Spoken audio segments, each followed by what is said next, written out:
द्रौपदी का विवाह अर्जुन के साथ एक स्वयंवर में होता है, ये तो हम सभी को पता है। लेकिन क्या हमें ये भी पता है कि जब उस स्वयंवर में अर्जुन द्रौपदी को जीत लेता है, तो वहां पर उस सभा भवन में एक भयंकर युद्ध छिड़ जाता है। दरअसल द्रौपदी के जन्म के पहले ही द्रुपद ये निर्णय ले चुके थे कि मैं अपनी पुत्री का जो विवाह है वो अर्जुन के साथ करूंगा, और इसके लिए वो एक फुल प्रूफ प्लानिंग भी करते हैं। वो एक यंत्र का निर्माण करते हैं, जो यंत्र लगातार आकाश में घूमता रहता है। उस यंत्र में वो एक छोटा सा छिद्र बनाते हैं और यंत्र के अंदर वो लक्ष्य रख देते हैं जिसका वेधन करना है। अब उस घूमते हुए यंत्र के छिद्र में से धनुर्धर को उसके भीतर लगे लक्ष्य का वेधन करना है। और खास बात यह है कि जिस धनुष और बाण से उस लक्ष्य का वेधन करना है, द्रुपद वो धनुष और बाण भी खुद ही उसका निर्माण कराते हैं। वो एक इस प्रकार के धनुष का निर्माण कराते हैं जिसको कोई साधारण धनुर्धर उठाना तो क्या हिला भी नहीं सकता, क्योंकि वो बिल्कुल भी रिस्क नहीं लेना चाहते थे। वो चाहते थे कि अर्जुन के अलावा द्रौपदी का वरण उस स्वयंवर में कोई कर ही ना पाए। तो वो इस प्रकार की पूरी तैयारियां करके द्रौपदी के स्वयंवर की घोषणा करते हैं और भारतवर्ष के सभी क्षत्रिय राजाओं को उस स्वयंवर में आने का निमंत्रण देते हैं। इधर द्रुपद उसके स्वयंवर की तैयारियां कर रहे होते हैं, उधर एक दूसरा ही घटनाक्रम चल रहा होता है। दुर्योधन लाक्षागृह के द्वारा पांडवों की हत्या का षड्यंत्र रचता है। हालांकि उस लाक्षागृह में से पांडव अपनी माता कुंती के साथ बचकर निकलने में सफल हो जाते हैं, लेकिन चारों ओर ये समाचार फैल जाता है कि पांडवों का कुंती के साथ उस लाक्षागृह की अग्नि में भस्म होकर देहांत हो चुका है। राजा द्रुपद तक भी ये खबर पहुंचती है।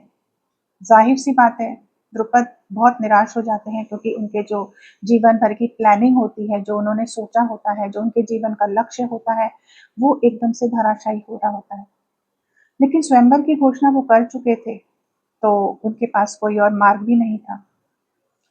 उधर पांडव जो थे वो लाक्षागृह की अग्नि से अपनी जब जान बचाते हैं, तो वो गुप्त रूप से ब्राह्मण के वेश में अलग अलग गांव में छुप करके अपनी माता के साथ निवास कर रहे होते हैं, ताकि उनको कोई पहचान न सके।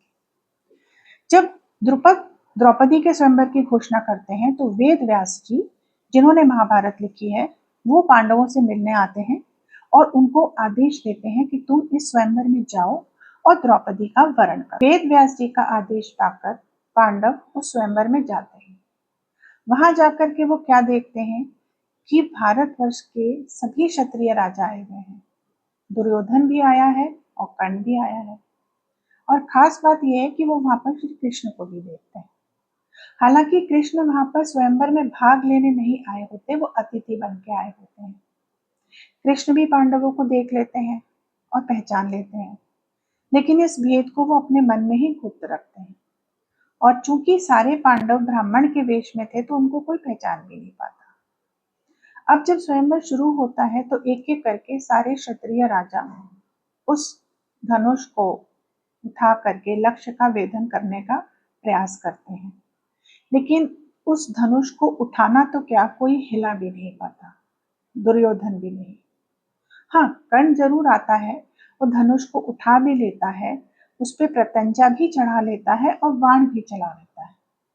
लेकिन उसी समय द्रौपदी आगे बढ़ती है और कहती है कि मैं किसी सूत पुत्र का वरण नहीं करूंगी। जाहिर सी बात है, कर्ण को इंसल्टेड फील होता है। वो अब कर्ण अपमानित महसूस करता है, लेकिन चुपचाप जाकर अपने स्थान पर बैठ जाता है। इधर जब युधिष्ठिर देखते हैं कि कोई भी क्षत्रिय राजा उस लक्ष्य को वेध नहीं पा रहा है, तो वो अर्जुन को इशारा करते हैं कि अब तुम जाओ। युधिष्ठिर का आदेश पाकर अर्जुन लक्ष्य की ओर बढ़ते हैं, धनुष को उठाते हैं, प्रत्यंचा चढ़ाते हैं और लक्ष्य को वेध देते हैं। अब अर्जुन थे तो ब्राह्मण के वेश में, लेकिन थे तो अर्जुन। उनको देखकर द्रौपदी बहुत प्रसन्न होती है और खुशी खुशी जाकर के जयमाला अर्जुन के गले में डाल देती है। लेकिन इस समय ना द्रौपदी को पता है कि वो अर्जुन के साथ विवाह कर रही है, ना द्रुपद को पता है कि अर्जुन के साथ द्रौपदी का विवाह हुआ है। वो कोई ब्राह्मण नहीं है, बल्कि अर्जुन। ये बात किसी को नहीं पता सिवाय श्री कृष्ण की। अब द्रुपद इस चिंता में होते हैं कि मेरी पुत्री का विवाह एक ब्राह्मण के साथ हो गया, इस ब्राह्मण की स्थिति कैसी है, मेरी पुत्री का भावी जीवन कैसा रहेगा, कहीं कष्ट में तो नहीं बीतेगा, ये मैंने क्या कर दिया। वो अपनी पुत्री के भविष्य को लेकर के चिंता में मगन होते हैं कि उधर जितने भी क्षत्रिय राजा उस स्वयंवर में होते हैं वो एकदम से क्रोधित हो जाते हैं। वो आपस में ये बातें करते हैं कि द्रुपद ने जानबूझकर हम लोगों का अपमान करने के लिए ऐसे कठिन लक्ष्य को रखा था। उन्होंने हमारा अपमान किया है, पहली बात। दूसरी बात, स्वयंवर क्षत्रियों के लिए होता है, किसी ब्राह्मण को उन्होंने ऐसे कैसे लक्ष्य को वेधने दिया। स्वयंवर में ब्राह्मणों का कोई काम नहीं होगा। इन बातों से आक्रोशित जितने भी क्षत्रिय राजा होते हैं वो द्रुपद पर आक्रमण कर देते हैं। अब द्रुपद चूंकि उनके मन में अपनी पुत्री को भविष्य को लेकर के चिंता चल रही है, तो वो उसी मानसिक स्थिति में है। और जब आक्रमण होता है उनके ऊपर इन राजाओं के द्वारा, तो उनको कुछ समझ नहीं आता कि मैं इस स्थिति का सामना कैसे करूं। तो इस समय सामने आते हैं अर्जुन और भीम। हाँ, इस बीच में एक बात ये होती है कि जब युधिष्ठिर अर्जुन को इशारा करते हैं कि तुम जाके लक्ष्य का वेधन करो, और अर्जुन लक्ष्य को वेध देते हैं, तो युधिष्ठिर नकुल और सहदेव के साथ सभा भवन से चुपचाप से निकलकर चले जाते हैं, क्योंकि उनको ये भय था कि हम पांचों को साथ में देख के किसी को ये शक नहीं होना चाहिए कि हम पांडव हैं। तो अर्जुन, नकुल और सहदेव जा चुके थे। सभा भवन में केवल भीम और अर्जुन बचे थे। जब क्षत्रिय राजा द्रुपद पर आक्रमण करते हैं, तो ऐसी स्थिति में अर्जुन और भीम सामने आकर के द्रुपद की रक्षा करते हैं। तो अब उस सभा भवन में स्थिति यह होती है कि भीम और अर्जुन वर्सेस सभी क्षत्रिय राजा। पूरी सभा भवन में कौतूहल का वातावरण हो जाता है, सब जगह चीख पुकार मच जाती है। ऐसी स्थिति में श्री कृष्ण सामने आते हैं और वो क्षत्रिय राजाओं को संबोधित करते हुए कहते हैं कि आप व्यर्थ की बात ना करें, क्योंकि इस युवक ने धर्म पूर्वक ही द्रौपदी का वरण किया है। आप बिना मतलब के क्रोधित ना हों, स्थिति को शांत करें और सामान्य करें। श्री कृष्ण की बात सुनकर क्षत्रिय राजा उस समय वापस चले जाते हैं, आपस में ये बातें करते हुए कि अभी कृष्ण बीच में आ गया है, लेकिन बाद में हम द्रुपद को देख लेंगे।